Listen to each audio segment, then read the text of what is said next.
मलजल हो सरोवरों में सपनों से भर गया धरातल। कृपा कृष्ण की, कृपा कृष्ण की, हल घर का हल कर्म भूमि पर नूतन हलचल। कृपा कृष्ण की, कृपा कृष्ण की। मेरी कर्म भूमि तो आपकी कृपा है वासुदेव। नहीं महाराज, किसी की कृपा किसी की कर्म भूमि नहीं हो सकती।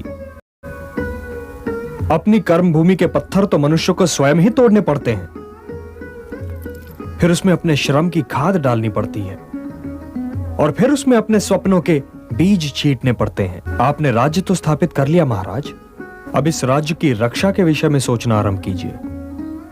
क्या वे लोग हमें यहां भी चैन की सांस नहीं लेने देंगे? लेने क्यों नहीं देंगे? मैं तो हस्तिनापुर जा ही रहा हूं। दुर्योधन को मैं समझा दूंगा, वो तो बहुत ही सुशील स्वभाव का है। तो क्या दाऊ आप द्वारिका नहीं चलेंगे? अब तुम बड़े हो चुके हो कृष्ण, मेरी उंगली पकड़ के चलना छोड़ दो। मैं तो बुआ से आज्ञा भी ले चुका हूं। आज्ञा ले चुके हैं तब तो अवश्य जाइएगा। आज तो दुर्योधन को अवश्य आना चाहिए।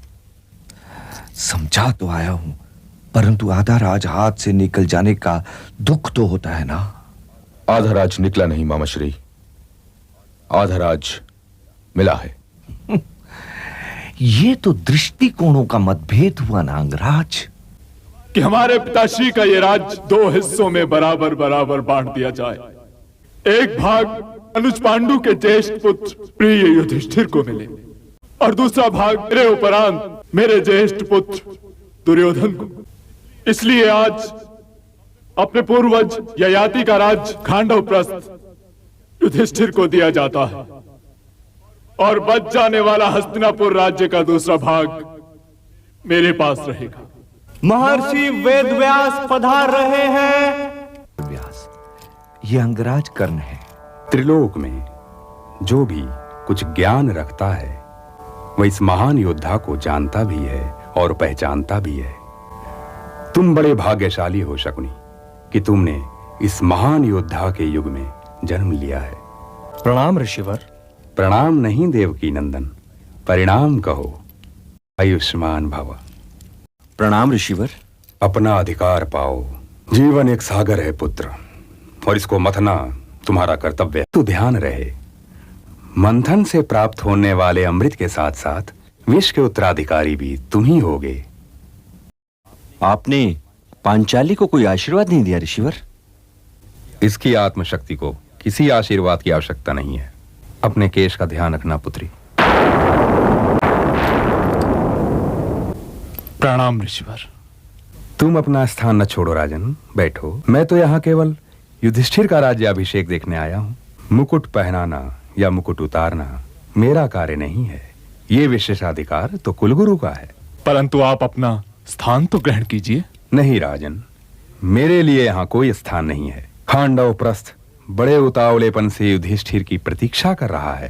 मेरा आशीर्वाद तुम्हारे लिए न होता तो मैं यहाँ आता ही क्यों? ये कथा अब पांडवों की कर्मभूमि खांडव प्रस्थ की ओर जा रही है। ब्राह्मणों, क्षत्रियों, वैश्यों और शूद्रों के जत्थे भी साथ हैं, क्योंकि वे जानते हैं कि युधिष्ठिर के साथ हस्तिनापुर की आत्मा भी खांडव प्रस्थ जा रही है।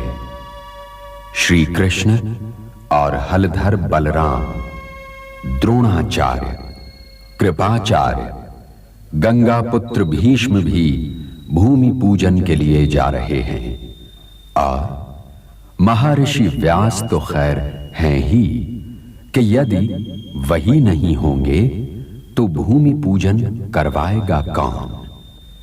इन सब के साथ साथ स्वयं मैं भी दबे पांव उसी ओर जा रहा हूं कि ये देखूं तो कि श्री कृष्ण ने खांडव प्रस्थ को पांडवों की कर्मभूमि बताया क्यों है? क्योंकि वो तो बस यूं ही कोई बात कहते नहीं, कोई चमत्कार होने वाला है। श्रम और प्रकृति का ये संघर्ष तो देखने योग्य होगा। अरावली की निर्दयी पहाड़ियां, तलवों का लहू चाटने वाले कीकड़ के वन, इस उजड़ी हुई बांझ और निर्दयी भूमि को देखकर तो स्वयं इंद्र भी चकरा जाएं। मेघदूत भला इस जलती तपती भूमि के लिए क्या संदेशा ला सकते हैं, परंतु देवलोक के वासी परिश्रम क्या जाने। ये तो केवल मनुष्य का विशेषाधिकार है और प्रकृति ये बात जानती है। मुझे तो आपके आशीर्वाद के अतिरिक्त और कुछ नहीं दिखाई दे रहा है केशव। हे पार्थ, इंद्रदेव को सादर प्रणाम करके अपना कार्य आरंभ करो। जो आज्ञा।